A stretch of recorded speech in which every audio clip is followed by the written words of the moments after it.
بسم اللہ الرحمن الرحیم نحمده ونصلي ونسلم على رسوله الکریم اما بعد۔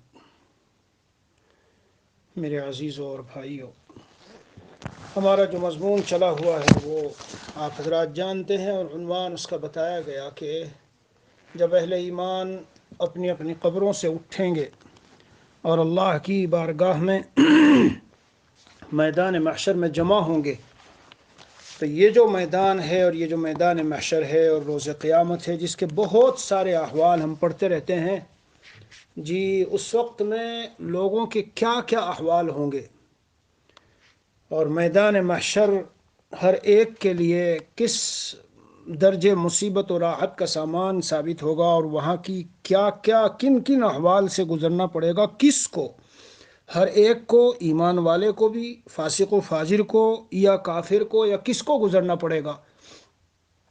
تو بنیادی طور پر اگر ہم غور کریں، اس میدان میں جب روحیں اپنے اپنے جسموں کے ساتھ لگ کر قبر سے نکل کے چلیں گی، تو پہلی بات تو یہ جو ارواح نکلی ہیں اور قبور سے لوگ نکل کے چلے ہیں، یہی ان کے اللہ تعالیٰ کی بارگاہ میں لے جانے کا جو حدیث شریف میں احوال آیا، تو روایتوں میں آیا ہے کہ کافروں کو منہ کے بل گھسیٹ کر کے کھینچ کے لے جایا جائے گا، اور جو اہل ایمان ہیں وہ بڑی بشاشت اور بڑی مسرت کے ساتھ نکل کر کے چلیں گے قبروں سے۔ حتیٰ کہ بعض روایات میں ہے کہ یہ جو قرآن کریم کی آیت ہے، ان الذین قالوا ربنا اللہ ثم استقاموا تتنزل علیہم الملائکۃ الا تخافوا ولا تحزنوا وابشروا بالجنۃ التی کنتم توعدون، جنت کی خوشخبری لے لو اور نہ ڈرنے کی ضرورت، نہ غمگین ہونے کی ضرورت۔ قبر سے اٹھتے ہوئے جب قبر سے نکل کے سب چل رہے ہیں اور ابھی میدان محشر میں سب کو اکٹھا ہونا، جمع ہونا ہے، اس وقت بھی اللہ تعالیٰ کی طرف سے فرشتے ایمان والوں کو یہ بشارت دیں گے کہ لا تخافوا ولا تحزنوا، نہ ڈرنا نہ غمگین ہونا۔ جیسے یہ بشارت روایتوں میں آیا ہے کہ موت کے وقت میں دی جاتی ہے، ایمان والا جب دنیا چھوڑتا ہے تو فرشتے آ کے اس کو یہ بشارت دیتے ہیں کہ جو کچھ آئندہ احوال پیش آئیں گے سب ٹھیک ہے، ان سے ڈرنا نہیں۔ تو اسی طرح میرے عزیزو، قبر سے نکلنے کے وقت میں جب نکل کے ایمان والے چلیں گے، ایمان ہو، اعمال صالحہ ہو، صحیح سچا یقین ہو، اللہ کا صحیح تعلق ہو اور تقوی ہو، تو اس وقت میں بھی بشارت دی جائے گی۔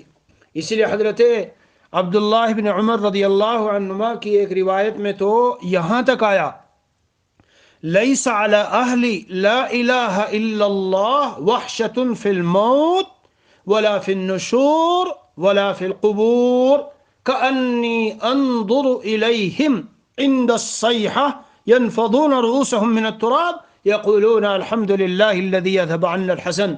اردو میں ترجمہ یہ ہے کہ اہل لا الہ الا اللہ والے جو لوگ ہیں، ایمان والے، جن کے قلب و جگر میں اور رگ و ریشے میں لا الہ الا اللہ سمایا ہوا ہے، یعنی کمال کامل ایمان والے، نہ ان کو موت کے وقت میں وحشت ہوگی، نہ ان کو جب قیامت میں اٹھایا جائے جب وحشت ہوگی، نہ ان کو قبروں میں وحشت ہوگی۔ نبی علیہ الصلاۃ والسلام فرماتے ہیں، گویا کہ میں دیکھ رہا ہوں کہ جب سور پھونکا جائے گا اور نفخہ ثانیہ ہوگا اور سب اپنی قبروں سے اٹھیں گے، تو یہ لوگ اپنے سروں کو جھاڑتے ہوئے مٹی سے یہ کہتے ہوئے جا رہے ہوں گے کہ الحمدللہ الذی اذهب عنا الحزن، شکر ہے اس خدا پاک کا جس نے ہم سے غموں کو دور کیا۔ تو گویا کہ اس وقت میں بھی اعزاز ہے، جب ہم اہل ایمان، صحیح ایمان والے اپنی اپنی قبروں سے نکل کے چل رہے ہیں، تو اس وقت میں بھی ان کو اعزاز بخشا جا رہا ہے۔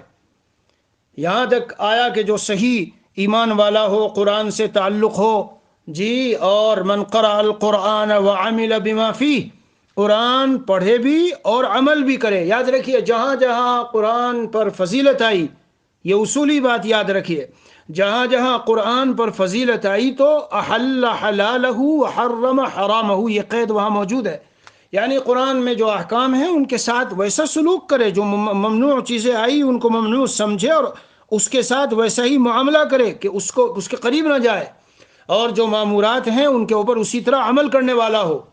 تو جو قرآن پڑھے اور پھر اس پر عمل کرے، وَمَاتَ فِي الْجَمَاعَةِ بَعَثَهُ اللَّهُ يَوْمَ الْقِيَامَةِ مَعَ السَّفَرَةِ الْكِرَامِ الْبَرَرَةِ۔ اندازہ لگائیے، جو اہل ایمان اور اہل حق کی جو جماعت ہے اس کے عقیدے پر قائم رہتے ہوئے اسے موت بھی آئے، اس لیے کہ بنیاد موت ہی ہے، یہ یاد رکھنا۔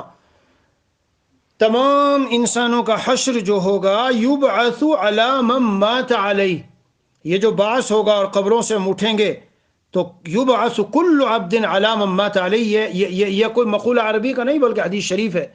جس اس پر عمل پر انتقال ہوا اسی پر انسانوں کو اٹھایا جائے گا، اور اسی لیے آخری عمل جس کا جتنا اچھا ہوگا، آخری عمل جس کا جتنا اچھا ہوگا، ایک شخص ہے حج کے لیے گیا، عمرے کے لیے گیا، اور حالت احرام میں اس کا کسی عذر میں، کسی چیز میں، بیماری میں، کہیں میں بھی انتقال ہو گیا، تو وہ حالت احرام ہی میں اٹھے گا اور تلبیہ پڑھتے ہوئے اٹھے گا، لبیک اللہم لبیک لبیک لا شریک لک لبیک پڑھ رہا ہوگا، مؤذن اذان دیتے ہوئے اٹھے گا۔ شہید اسی حالت میں کہ زخمی ہے، وہ اس کا بدن زخم ہے، روایت میں آیا کہ خون بھی بہ رہا ہوگا، لیکن اللون لون الدم، رنگ تو خون کا ہوگا لیکن ریحہ ریح المسک، اس کی خوشبو مشک کی خوشبو ہوگی۔ بہت بڑی سعادت ہے شہید کا۔ تو میں نے جتنے احوال پڑھے، اور موت کا وقت ہو یا قبر کا ہو یا قبر سے اٹھائے جانے کا ہو یا میدان محشر کے جتنے منازل اور مراحل ہیں، حساب کتاب، پل صراط، اور یہ سب کے اوپر اس کا جو اعزاز ہے وہ تو بالکل جدا اور الگ ہے۔ یعنی انبیاء اور انبیاء کے بعد شہداء کا نمبر ہے۔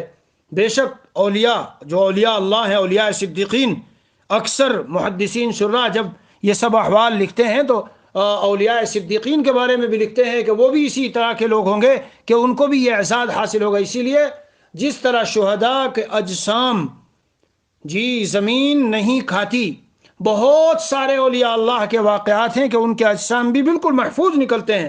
کبھی کوئی بات پیش آئی اور ان کو کھودنا پڑ گیا، قبر کو نکالنا پڑ گیا، تو پتہ چلا کہ بالکل جس طرح تھے اسی حالت میں۔ بہرحال یہ جو ہمارا قبروں سے اٹھ کے میدان محشر میں جمع ہونا ہے، اکٹھا ہونا ہے، یہ خود ایک بہت بڑی، سمجھ لیجئے ذلت کی بھی کبھی وہاں کی ترتیب ہوگی جو کافروں کے لیے ہوگی، بہت بری طریقے سے ان کو ہانک کر کے لے جایا جائے گا۔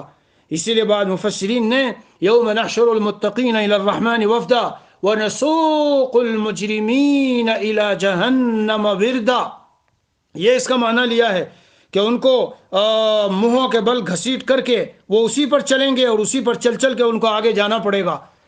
تو بہرحال یہ جو عزت اور اعزاز اور اکرام ملا قبروں سے اٹھا کے لے جائے جانے کا، یہ ہمارے لیے بہت بڑی سعادت ہے اس وقت میں، اور بہت بڑی نعمت ہے۔ اور پھر جس کو جس کے ساتھ محبت، جس کو جس کے ساتھ تعلق، اچھے لوگوں کے ساتھ محبت تو اچھے لوگوں کے ساتھ حشر ہو رہا ہے، برے لوگوں کے ساتھ محبت تو بروں کے ساتھ حشر ہو رہا ہے۔ نبی اکرم صلی اللہ علیہ وسلم سے جب ایک صحابی نے دریافت کیا تھا قیامت کب ہے، آپ علیہ السلام نے اسے پوچھ لیا کہ بھئی تم نے ما عددت لہا، کیا تیاری کی ہے؟ تو جواب یہ دیا کہ کوئی بہت زیادہ صلاۃ و سیام اور اس کی تو میں نے تیاری نہیں کی، نہ میرے پاس بہت اعمال ہیں، لیکن اللہ کے رسول آپ سے مجھے غائب درجے محبت ہے، میں گھر جاتا ہوں تو بھی آپ کو گھر میں رہتے ہوئے یاد کرتے رہتا ہوں۔ تو اس پر نبی علیہ السلام نے یہ ارشاد فرمایا تھا کہ المرء مع من احب، جس کو جس کے ساتھ محبت ہوگی کل قیامت کے دن اسی کے ساتھ اس کا حشر۔ اسی لیے لا ترکنوا الی الذین ظلموا، میں نے عرض کیا تھا کہ میں کوئی تاریخ نہیں پڑھوں گا بلکہ اسباق نکالنے ہیں، ہمیں اس میں سے سبق نکالنے ہیں جو کچھ بیان ہے۔ فاسقوں فاجروں کا نظام زندگی، فاسقوں فاجروں کی وضاقتہ، فاسقوں فاجروں کے ساتھ محبت، دلی گہرا تعلق، ان کے ساتھ ایسا بہت زیادہ لگاؤ، میل جول، کافروں کے ساتھ، ان کی اداؤں کے ساتھ، ان کے ساتھ رہنا اٹھنا بیٹھنا، دوستیاں، یہ خطرناک انجام ہوگا اس کا، ذہن میں رکھیے اس بات کو۔ ہاں، اپنے قلب میں اگر ہم پورے اللہ والے نہیں بنے، اولیاء اللہ نہیں بنے، اولیاء صدیقین میں نہیں بنے، لیکن اولیاء صدیقین سے محبت، اولیاء صدیقین کا تعلق، جیسے انبیاء علیہم الصلاۃ والسلام سے تعلق، اللہ والوں سے تعلق، اللہ کے نیک بندوں سے تعلق دنیا میں بھی کام آتا ہے، لیکن آخرت میں اس اعتبار سے کام آئے گا کہ اللہ تعالیٰ ان کا ساتھ عطا کریں گے۔ وہاں روایتوں میں موجود ہے ہر آدمی اس گروپ اور اس جماعت کے ساتھ ہوگا جس جماعت کے ساتھ دنیا میں اس کا لگاؤ تھا۔ تو بہرحال میں نے یہ عرض کیا تھا کہ وہاں سے قبروں سے اٹھائے جانے کے بعد اب جب اٹھائے گئے تو تھوڑے سے احوال بتا رہا ہوں تاکہ پتہ چلے کہ اس قبروں سے اٹھ کے میدان محشر میں جمع ہونے میں بھی وہاں عزت و ذلت کے معاملات ہیں۔ قرآن میں جو آیا کہ الذین یاکلون الربا لا یقومون الا کما یقوم الذی یتخبطہ الشیطان من المس، یہ جو سودی نظام میں لگے رہتے ہیں، آج دنیا لگی ہے، ذرا کاروبار کا مسئلہ ہو تو سود، ذرا سی کوئی بات ہو تو بینکوں کے سود۔ قرآن اعلان کر رہا ہے کہ جب یہ قیامت میں اٹھیں گے تو ایسے اٹھیں گے جسے شیطان اور شیاطین اور جنات نے چپٹ لمٹ کر اور اس کو بالکل وہ کر دیا ہو، مبہوت الحواس کر دیا ہو، حیران و مدہوش کر دیا ہو۔ اس طرح یہ سود خار قیامت میں اٹھیں گے۔ یتیموں کا مال، جو لوگ یتیموں کا مال صاف کر لیتے ہیں، بے انتہا دنیا میں پایا جاتا ہے۔ یہ والد کا انتقال ہوا، چچا تایا بیٹھے ہیں اب زندہ ہیں، اب وہ جس کا انتقال ہوا اس کے چھوٹے چھوٹے بچے ہیں تو یہ سارا دبا کے بیٹھ جاتے ہیں، ان کو کوئی نہیں پوچھے گا، سارا مال بچوں کا ہو گیا، تم کون ہوتے ہو دبانے والے؟ تو ان یتیموں کا مال دبانے والا، روایت میں آیا نبی اکرم صلی اللہ تعالی علیہ وسلم کا ارشاد ہے یبعث اللہ یوم القیامت قوم من قبورہم تعجج افواہہم نارا فقیل من ہم یا رسول اللہ، یعنی خلاصہ اللہ تعالیٰ قیامت کے دن کچھ ایسے لوگوں کا بحث ہوگا اور قبروں سے اٹھ کے نکل کے چلیں گے کہ ان کی جو کیا کہتے ہیں منہ ہے، ان کے اندر سے جہنم کی آگ بھری جا رہی ہوگی اور داخل ہو رہی ہوگی، بھرے ہوئے ہوں گے ان کے منہ جہنم کی آگ سے۔ آپ علیہ الصلاۃ والسلام نے ایک صحابی رسول صلی اللہ علیہ وسلم نے عرض کیا اللہ کے رسول یہ کون لوگ ہیں؟ تو نبی اکرم صلی اللہ تعالی علیہ وسلم نے قرآن کریم کی آیت پڑھی ان الذین یأکلون اموال الیتامی ظلما انما یأکلون فی بطونہم نارا۔ جی ہاں، یہ جو یتیموں کے مالوں کو ظلماً کھاتے ہیں یہ اپنے پیٹوں میں یدخلون، یا گویا کہ اپنے پیٹوں میں آگ داخل کر رہے ہیں۔ آج تو بڑے مزے آ رہے ہیں، ان بچوں کی گاڑیاں بھی قبضے میں آ گئی، جو زمین جائیداد تھی اس کے ابا کی وہ بھی سب ہتھیا لی انہوں نے، مکان اور چیزیں ادھر ادھر کی وہ بھی سب، کیونکہ چھوٹے بچے ہیں، کوئی تو ہے نہیں پوچھنے والا، نہ ان کا کوئی سرپرست، نہ ذمہ دار، نہ ان کی مقدمہ اور کیس کوئی کرنے والا، کچھ نہیں ہے، جو چاہو کر لو، کر لو جو چاہو کر لو، یہاں میرے عزیزوں کر لو، ہم کر لیں جو چاہیں یہاں کر لیں، لیکن ہر ایک کا چھوٹا چھوٹا من یعمل مثقال ذرۃ خیرا یرہ ومن یعمل مثقال ذرۃ شرا یرہ۔ ذرہ کیا ہوتا ہے جانتے ہیں؟ کہ کہیں سے روشن دان میں سے صبح کو جو سورج ڈل رہا ہے اس میں چھوٹے چھوٹے ذرے گھومتے، بہت معمولی ہوتے ہیں، اتنی نیکی بھی جس نے کی وہ اسے دیکھے گا، وہاں پائے گا، جی ہاں اس کا اجر و ثواب پائے گا۔ اور اتنی سی برائی کی ہے اور توبہ نہیں کی، لفظ بڑھا لیجئے، برائی کی ہے اور توبہ نہیں کی، پائے گا وہاں۔ اس لیے دنیا میں رہتے ہوئے میں سنبھلنا چاہیے۔ حشر جو ہے میری اس پر بات چل رہی ہے، میدان محشر اور حشر جو انسانوں کا ہو رہا ہے، وہاں قبروں سے نکل کے چل رہے ہیں۔ قرآن یاد کیا اور بھول گیا، ناظرہ پڑھا یاد کیا، پڑھا نہیں جاتا بھول گیا، حفظ کیا اب حفظ ختم، بھول گیا، کچھ یاد نہیں رہا۔ قرآن کریم میں قرآن کریم کے سلسلے میں جو بھول جائے، روایت میں آیا نبی اکرم صلی اللہ علیہ وسلم نے فرمایا ما من رجل قرأ القرآن فنسیہ الا لقی اللہ یوم القیامہ یوم یلقا وہو اجذم، کوڑھی ہوگا، کوڑھی ہونے کی حالت میں اللہ سے ملے گا قیامت کے دن۔ آج تو اکثر مالدار لوگ جو دولت والے ہیں، بہت دیکھا میں نے بڑے شہروں میں تاجروں کو اپنے بچوں کو قرآن تو حفظ کراتے ہیں، ایک شوق ہوتا ہے، اور حفظ کرنے کے بعد یا تو کاروبار میں ادھا دھن لگا دیا اور یا اسکول کالجوں کے نظام میں پھنسا دیا۔ کاروبار میں ادھا دھن لگ کر ایسی حرص اس کو ہوئی رات دن، اور ماں باپ کو بھی مال چاہیے کہ مال کمائیں، تو کوئی ان سے پوچھتا نہیں کہ تم نے کتنا قرآن پڑھا بیٹا، دور کر رہے ہو نہیں کر رہے ہو، روزانہ کتنا قرآن، کوئی مسئلہ و فکر نہیں۔ ڈگریاں دلوائی تاکہ امریکہ، لندن، کینیڈا اور سعودی عرب جا کے اچھے پیسے کمائیں، بھول گئے کہ اس نے قرآن بہت، یہ ایک ریسرچ ہوا تھا کہیں، مجھے ایک شخص بتاتے تھے، تو یا قرآن حفظ کرنے والوں کی تعداد تو بہت، لیکن اگر 100 حفظ کر رہے ہیں تو 60-65% بھول رہے ہیں۔ یہ خطرناک بات ہے میرے عزیزو، یہ خطرناک بات ہے۔ تو اس لیے بہت سنتے ہیں ہم دنیا میں رہتے ہوئے، اس طرح حشر ہوگا، اس طرح اٹھایا جائے گا، روایتوں میں اعمال کتنے آئیں گے. میں آپ حضرات کو پوری ایک ترتیب سے لے کے چل رہا ہوں. یہی ہے ان سب حدیثوں کا مصداق جن میں کہا گیا کہ قیامت کے دن حشر میدان محشر میں، جیسے ہم کہتے ہیں کہ تکبر والا متکبر، جی قیامت کے دن چھوٹی چھوٹی چونٹیوں کی شکل میں ہوں گے وہ انسان، یعنی ہوگی چونٹی مگر انسان کی شکل میں، معمولی لوگ اپنے پیروں سے روندیں گے ان کو. یبعث اللہ یوم القیامہ، جی کون؟ متکبرین کے بارے میں ہے. فی صورت الذر یطوہ الناس باقدامہم فیقال ما بال ہؤلاء، یہ کون لوگ ہیں، کون ہیں یہ جو چونٹیوں کی شکل میں ان کو روندا جا رہا ہے؟ فیقال ہؤلاء المتکبرون فی الدنیا، ذرا سا مال آ گیا، کچھ عزت شہرت مل گئی، کچھ تعلقات بڑے عمرہ حکام سے ہو گئے، یا کوئی اور بات حاصل ہو گئی، بس غریبوں مسکینوں بے سہاراؤں پر ظلم جب شروع، اور تکبر اور بڑائی کسی کو خاطر میں نہیں لاتے. یہ کیا میرے سامنے، اور وہ کیا میرے سامنے، اور اس کی کیا حیثیت، اور وہ کیا ہوتا ہے. یاد رکھیے تکبر کی حقیقت بطر الحق وغمط الناس. بتاؤں گا کسی دن ان سب چیزوں پر انشاءاللہ. روزانہ کی جو ترتیب چل رہی ہے تو اس میں ساری چیزیں. تکبر بہت خطرناک مرض ہے، اتنا خطرناک اندازہ لگاؤ، اتنا خطرناک. حضرت تھانوی فرماتے ہیں ایک طرف تو یہ آیا ہے کہ رائی کے دانے کے برابر ایمان ہو تو جنت ملے گی، اور ایک طرف یہ آیا ہے کہ رائی کے دانے کے برابر تکبر ہو تو وہ جنت میں نہیں داخل ہوگا. کیسا ٹکراؤ، کیسا تضاد، غور کیجئے.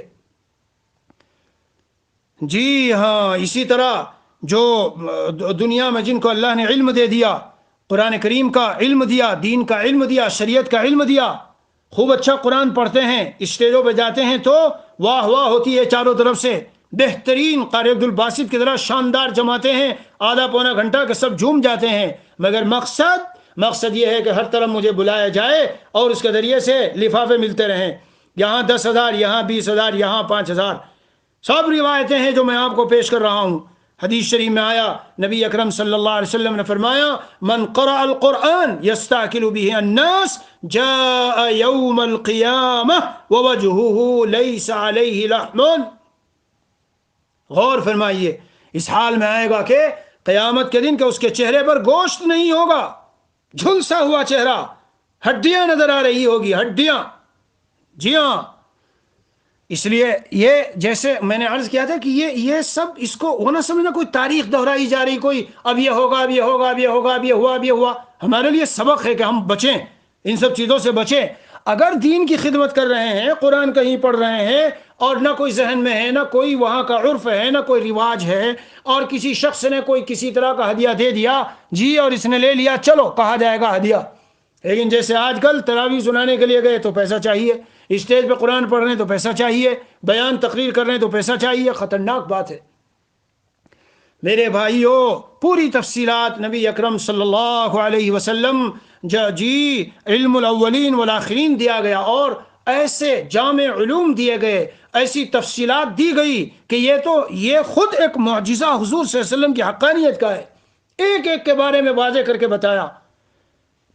اذان دینے والے کس طرح ہوں گے، اٹھیں گے قیامت کے دن، اذان دیتے ہوئے اٹھیں گے. احرام والے احرام کی حالت میں، جی اللہ کے نیک بندے جو ایک دوسرے سے محبت کرتے ہیں. سارا میں ابھی تفصیل سے میں نے کہا 3 دن لگے، 4 دن لگے، 5 دن لگے، لیکن ہم ترتیب سے چل رہے ہیں. ایک شخص تھا جو دنیا میں ادھر کی ادھر لگاتا اور ادھر کی ادھر لگاتا، جی ادھر کی چغلی ادھر لگائی، ادھر کی ادھر، تاکہ ان میں فساد پیدا کرائے. حضور اکرم صلی اللہ علیہ وسلم نے فرمایا یہ جب آئے گا اپنی قبر سے نکل کے قیامت کے دن، تو جب اس کی وہاں حاضری ہوگی، جی ذو الوجہین فی الدنیا یاتی یوم القیامہ ولہ وجہان من نار، جہنم کی آگ کے 2 چہرے ہوں گے. اس لیے اگر ہم یہاں رہتے ہوئے نیک اعمال کریں، تقویٰ ہو، للہیت ہو، جی اور اللہ کی ذات سے گہرا تعلق ہو، گناہوں سے بچنا ہو. یاد رکھنا تنہائیوں کے گناہ بہت سنگین ہے. تنہائی آج ہماری خلوت گویا چھوڑی ہی نہیں سیل فون نے، یہ نیٹ کے چکر نے اور انٹرنیٹ اور ہر وقت موبائل اور کمپیوٹر اور نے اس نے خلوتوں کا جنازہ ہی نکال دیا، چھوڑی ہی نہیں. کیسے نہیں چھوڑی کہ وہاں بیٹھے بیٹھے ان سارے گناہوں میں مبتلا ہو سکتا ہے جس کے لیے پہلے کہیں ہال میں جانا اور ٹکٹ خریدنا اور کیا کیا کرنا پڑتا تھا. میرے عزیزوں اور بھائیوں، آخرت کی تیاری بہت اہم معاملہ ہے. خود میدان یہ جو میدان محشر ہے اور یہ قیامت کا دن ہے، اللہ اکبر کبیرہ، اس کی سنگینی اور اس کا بھیانک پن اسی سے اندازہ لگائیے کہ کألف سنۃ مما تعدون، ہماری گنتی کے دن کے 1000 سال، اور دوسری جگہ 50,000 سنہ، 50,000 سال کے برابر. 50,000 سال کہیں کھڑے ہوں اور سورج بالکل سر کے اوپر ہو اور پسینے میں شرابور ہوں، بھیگے ہوئے ہوں، اتنی بدترین حالت، پسینے میں شرابور ہونے کی اتنی بدترین حالت ہوگی میرے عزیزوں کہ خود کافر یہ کہہ اٹھے گا کہ اس سے اچھا تو یہ ہے کہ ہمیں جہنم میں بھیج دیا جائے. اور ایسی سنگین حالات پیش آئیں گے. روایت میں آیا ہے کہ ان الکافر یلجم بعرقه یوم القیامہ من طول ذلك اليوم حتى يقول یا رب ارحنی ولو الى النار. مگر اسے پتا تو نہیں کہا کہ جہنم میں کتنی سخت سزا ہونے والی ہے. جی ہاں، میں صرف بتانا چاہتا ہوں کہ قیامت کے دن خود کتنا سنگین اور کتنا بھیانک. اس دن کے لیے ہم تیاری کریں تو کہاں کریں گے؟ یہی تو وقت ہے تیاری کا، یہی وقت ہے یہاں رہتے ہوئے تیاری کرنے کا. گو کہ یہ بتاتا چلوں کہ یہی قیامت کا دن روایتوں میں نبی اکرم صلی اللہ علیہ وسلم سے منقول ہے کہ یہی قیامت کا دن ایک مومن آدمی کے لیے کیسے ہوگا؟ جیسے ایک فرض نماز پڑھنے کے برابر، فرض نماز پڑھنے کے برابر. جی یعنی پتہ ہی نہیں چلے گا. اور ایک روایت میں بڑی تفصیلی روایت ہے جس میں نبی اکرم صلی اللہ علیہ وسلم سے ایک صحابی دریافت کر رہے ہیں کہ اے اللہ کے رسول، مجھے آپ سے 3 باتیں پوچھنی ہیں. روز قیامت لوگ اللہ رب العالمین کے سامنے کتنے عرصے تک کھڑے ہوں گے؟ ایک تو یہ پوچھنا ہے، اور دوسرے پوچھنا ہے کہ اس مقام پر مومنین پر کیا مشقت آئے گی، اور تیسرے پوچھنا ہے کہ جنت اور دوزخ کے درمیان کوئی منزل ہے تو کیا ہے آگے. حضور علیہ الصلوۃ والسلام نے ارشاد فرمایا 1000 سال تک کھڑے رہیں گے اور ان کو اجازت نہیں ملے گی. مومنین پر کیا مشقت ہوگی؟ تو بڑا پیارا، بڑا شاندار جواب جس سے اس کا سمجھنا بالکل آسان. فرمایا مومنین کے 2 گروہ ہوں گے. سابقین اولین، ان کی حالت ان 2 مردوں کی طرح ہوگی جنہوں نے آپس میں بات شروع کی، وہ ذرا لمبی ہو گئی، پھر وہ اس سے فارغ ہوئے تو جنت میں داخل ہو گئے. جنت میں داخل یعنی بات شروع کی اور اپنا اطمینان سے 2 دوست ہیں کھڑے بات کر رہے ہیں.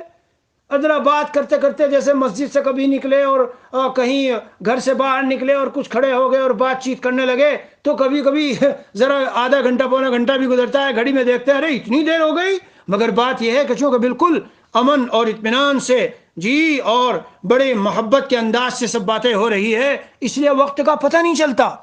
تو اہل ایمان کو میرے عزیزو اسی طرح وہاں وقت کا پتہ نہیں چلے گا. اور یہ جو سورج اتنے قریب ہوگا اس کے بارے میں بھی روایت میں آیا. نبی اکرم صلی اللہ تعالی علیہ وسلم کا ایک روایت میں ارشاد ہے لا يضر حرها يومئذ مؤمنا ولا مؤمنہ. سبحان اللہ. اس دن کی گرمی نہ کسی مومن کو نقصان پہنچائے گی اور نہ کسی مومنہ کو نقصان پہنچائے گی. سورج تو بہت قریب اور گرمی تو بہت شدید. سورج بھی قریب ہے، گرمی بھی شدید کے پسینے میں نے عرض کیا شرابور ہیں. لیکن اگر ایمان کامل ہے اور دنیا میں رہتے ہوئے تقوی کو سلامت رکھا ہم نے، اولیاء صدیقین، انبیاء، شہداء، یہ تو متفقہ طور پر شراح حدیث لکھتے ہیں یہ سب وہ ہیں کہ جو اس سے بچے رہیں گے. اور میرے عزیزو پھر ہمیں وہ اعمال کرنے چاہیے کہ جن اعمال پر نبی اکرم صلی اللہ علیہ وسلم نے عرش کا سایہ ملنے کی ہمیں فضیلت سنائی. بہت سارے اعمال ہیں جن پر نبی علیہ الصلوۃ والسلام نے عرش کے نیچے سایہ ملے گا، اور جب سایہ ملے گا تو پھر یہ پسینہ اور یہ سب کہاں ہوگا؟ یہ نہیں ہوگا. اس سے حفاظت ہو گئی، حفاظت خود بخود ہو گئی. سبعۃ یظلھم اللہ فی ظلہ یوم لا ظل الا ظلہ او قال ظل عرشہ. 7 لوگ ایسے ہیں جن کو اللہ تعالیٰ قیامت کے دن عرش کا سایہ نصیب فرمائیں گے، جس دن کوئی سایہ نہیں ہوگا سوائے اللہ کے عرش کے سائے کے. تو یہ سایہ حاصل کرنا ہے تو ہمیں چاہیے کہ ہم اس میں شامل ہو جائیں. انشاءاللہ کل کو میں اس کو بھی تفصیل سے بتاؤں گا. بہت سے اعمال ہیں جن پر ہم کو یہ فضیلت سنائی گئی ہے کہ اگر ان اعمال کو دنیا میں آدمی کر رہا ہو تو عرش کا سایہ نصیب ہوگا. اس کے سائے کی قیمت کا پتہ جب چلتا ہے کہ دنیا میں ذرا گرمی میں آدمی پھنسے کیا حال ہوتا ہے۔ امام عادل، وہ حاکم جو عدل کرنے والا ہو، چونکہ عدل دوسروں سے تو ہو جائے گا آسانی سے، ورنہ تو سزا حاکم پکڑ کے جیل میں ڈال دے گا اگر وہ ظلم کریں گے، لیکن جو خود حاکم ہو تو وہ جو چاہے کرے تو اس کا کوئی پوچھنے والا نہیں ہوتا، اس لیے اس کے لیے عدل کی خاص اہمیت ہے۔ وَشَابٌ نَشَأَ فِي عِبَادَةِ اللَّهِ، وہ جوان جس کا ابھار اور اٹھان اللہ کی عبادت میں ہوا ہو، جی ہاں، یعنی اس کی جوانی شروع ہی وہاں سے ہوئی اور وہ اس پر جمع رہا مرتے دم تک۔ رجل قلبه معلق بالمساجد، ایک وہ آدمی کہ جس کا دل مساجد سے لٹکا رہتا ہے، نماز پڑھ کے گیا گھر لیکن دل وہاں لگا ہوا ہے، انتظار ہے، جیسے ہی وقت ہوا فوراً پھر سے مسجد چلا۔ ورجلان تحابا فی اللہ اجتمعا علیہ وعلی ذلک وتفرقا علیہ، وہ دو آدمی جنہوں نے اللہ کی خاطر محبت کی ایک دوسرے سے، مال، عہدہ اور اغراض اور منصب اور پیسہ اور دوسری کوئی غرض بیچ میں نہیں تھی، اللہ کا دین زندہ ہو، ہم دین سیکھ لیں، جی دوسروں کو سکھائیں اور دین کا چرچا ہو، جیسے جماعت تبلیغ ہے اور مدرسوں والے ہیں اور خانقاہوں والے ہیں اور جہاد والے ہیں، ساری محبت اللہ کے لیے ہوتی ہے۔ 99%، 95، چلو 95 کہہ لو، کچھ ایسے ہوتے ہیں اس میں جو گھسے ہوتے ہیں اغراض کے تحت، ان کو بھی عرش کا سایہ ملے گا میرے بھائیوں۔ جی ہاں، یہ جتنے ہم لوگ خانقاہوں میں جاتے ہیں اور اپنے مشائخ سے جو محبت ہوتی ہے اور تعلق ہوتا ہے، اس پر وجبت محبتی کی تو بات الگ ہے کہ میری محبت واجب ہوئی، لیکن عرش کا سایہ ملنے کی مستقل فضیلت۔ اسی طرح وَرَجُلٌ دَعَتْهُ امْرَأَةٌ ذَاتُ مَنْصِبٍ وَجَمَالٍ فَقَالَ إِنِّي أَخَافُ اللَّهَ، ایسا آدمی کے موقع مل گیا، چانس مل گیا، بہت اعلیٰ خاندان کی اور خوبصورتی والی ایسی کوئی عورت مل گئی کہ اس سے زنا کر سکتا تھا، پورا قابو ہو گیا، لیکن کہا نہیں میں اللہ سے ڈر رہا ہوں، میں نہیں کرتا۔ تو موقع آ گیا، اس حدیث کا مطلب نہیں ہے کہ لاؤ میں ایسا موقع لاؤں اور پھر بچوں تاکہ فضیلت حاصل ہو، نہیں میرے عزیزو، جو پھنس گیا اس موقع پر اور پھر اپنے کو بچایا اس کی یہ فضیلت ہے۔ جیسے گناہ میں مبتلا شخص توبہ کرے تو سارے فضائل ہیں، لیکن جو مبتلا نہیں ہے یہ نہیں ہے کہ تم جا کے گناہ کرو اور توبہ کر لو، ورنہ ایسے ہوگا کہ میرے بعد ایک بہت اچھا مرہم ہے، اگر بدن کو آگ لگ جائے تو یہ مرہم لگا لو تو کچھ نہیں ہوگا۔ تو کون ہے جو بدن کو آگ لگائے گا اور تنور میں اپنے کو ڈالے گا کہ میرے پاس تو اچھا مرہم ہے؟ بہرحال جس کو موقع فراہم ہوا، بڑے خاندان کی عورت ہے اور حسن و جمال کی بھی ایک مثال ہے، اور پھر وہ کہہ اٹھا نہیں مجھے اللہ سے ڈر ہے۔ اور میرے عزیزو، وَرَجُلٌ تَصَدَّقَ بِصَدَقَةٍ فَأَخْفَاهَا حَتَّى لَا تَعْلَمَ شِمَالُهُ مَا تُنْفِقُ يَمِينُهُ، ایسا آدمی جس نے ایسا صدقہ کیا کہ اس کے بائیں ہاتھ کو پتہ نہیں دایاں کیا خرچ کر رہا ہے۔ یہ بہت اہم بات ہے، اس کو ذہن میں رکھیے۔ لوگ مال خرچ کرتے ہیں لیکن عنوان بعنوان اسے ذکر کر دیتے ہیں، ذکر نہ کیجئے۔ صدقات کرنے میں، لوگوں پہ، غریبوں پہ خرچ کرنے میں بہت ہی اخفا رکھیے کہ مرنے کے بعد ساروں کو اگر پتہ چلنا ہے تو پتہ چلے کہ ادھر سے بھی آیا آدمی، ادھر سے بھی آیا، کیا ہوا بھائی کہ جی میرے تو اس کے ذریعے سے میرا بڑا زندگی گزر رہی تھی، ہماری فیملی پال رہا تھا، طلبہ آئے کہ یہ ہمارا ہر مہینے ہمیں وہ دیتا تھا، بیوائی آئیں، یتیم بچوں کا پتہ چلا، ان کی دیکھ بھال، یہ ایسے اللہ کے خاص موفقین من اللہ لوگ ہوتے ہیں، اللہ کے خاص چہیتے بندے ہوتے ہیں جو ایسا کرتے رہتے ہیں۔ اللہ تعالی ہم سب کو اس میں شامل کیا فرمائے۔ ایک روایت میں آیا من انذر معسرا او وضع عنہ اضلہ اللہ فی ظلہ یوم لا ظل الا ظلہ، تاجر، میرے تاجر بھائیو، جو سنو غور سے کہ اگر کاروبار کرتے ہو اور کوئی تنگ دست ہو بیچارہ، کوئی پریشان حال ہو، ادا نہ کر سکتا ہو، مہلت دے دو یا تو معاف کر دو۔ اللہ اکبر، کیا ملے گا؟ وہ دن جس دن سب پسینوں میں ڈوبے ہوں گے، آپ کو اس دن عرش کا سایہ ملے گا۔ معمولی نہ سمجھنا، بہت بڑی چیز ہے، بہت بڑی چیز ہے یہ۔ جی ہاں، اسی طرح ایک روایت میں آیا من اعان مجاہدا فی سبیل اللہ، جس شخص نے اللہ کی راہ میں کوئی جہاد کرنے والا ہو اور اس کی مدد کر دی، یا تنگی کی حالت میں کوئی مقروض ہے اس کی مدد کر دی وغیرہ، تو اس کو بھی عرش کا سایہ ملے گا، اس کو بھی عرش کا سایہ ملے گا۔ جی جی جی، بہت سارے اعمال ہیں، جب روایتوں میں پڑھیں گے، مجھے پوری تفصیل میں جانا نہیں ہے۔ ہاں، تاجر الصدوق، سچا امانت دار تاجر ہو، تحت ظل العرش یوم القیامہ، ایک روایت میں تو آیا مان نبیین والصدیقین والشہداء، ایک روایت میں تو یہ ہے کہ قیامت کے دن نبیین، صدیقین، شہداء کے ساتھ ہوگا کون؟ بڑا مولانا اور علامہ نہیں، اور وہ نہیں جس کو ہم بڑا بزرگ سمجھتے ہیں، نہیں، بلکہ کون؟ سچا امانت دار تاجر۔ تجارت تو بہت کر رہے ہیں لوگ، لیکن نہ سچائی رہتی نہ امانت داری رہتی۔ یاد رکھیے میرے بھائیو، اس لیے یہ چیزیں اگر ہمیں حاصل ہو تو انشاءاللہ اس دن کی مصیبتوں سے، تکلیفوں سے حفاظت رہے گی۔ ابھی ہم اسی دن میں ہیں جی ہاں، اس دن کی مجموعی تکلیفیں کیا ہوگی؟ ایک تو محشر میں جمع ہونے کے وقت، پھر یہ پسینہ، پھر اس دن جو بھوک لگے گی، پھر اس دن کی پیاس، پھر وہ اٹھیں گے تو ننگے پن کی حالت میں، پھر اس دن کی لمبائی، یہ ساری چیزوں پہ میں بات کر رہا ہوں ترتیب سے۔ اس کے بعد آگے مرحلہ آئے گا حساب کتاب، میزان اور سارے وہ سب چلیں گے انشاءاللہ، 2-4 دن جو بھی چلے ترتیب سے آپ کی خدمت میں عرض کیا جائے گا۔ اللہ تعالیٰ اپنی رحمت سے ہم سب کو کمال اخلاص اور للہیت عطا فرمائیں، نیک اور دیندار بنائیں، اور اللہ محض اپنے فضل سے اللہ عز و جل محض اپنے فضل سے ہمارے اوپر نظر کرم فرما کر ہمیں معاف فرما دے، اور میدان محشر میں اور قبر میں، موت کے وقت میں، اس کے بعد کے جتنے مراحل ہیں، اللہ تعالیٰ ہر مرحلے پر ہمیں اپنی رحمت سے ہماری مدد فرما کر بیڑا پار فرما دے، اور جنت تک ہم سب کو پہنچا کر عافیت کے ساتھ وہاں کی نعمت و بہاروں میں ہمیں، ہماری اولاد و بیوی بچوں اور ہمارے بڑوں، مشائخ اور تلامذہ جو اور اساتذہ، ان سب کے ساتھ اللہ جمع فرمائے، اکٹھا فرمائے۔ وصلی اللہ علی نبی الکریم وعلی آلہ واصحابہ اجمعین، والحمد للہ رب العالمین۔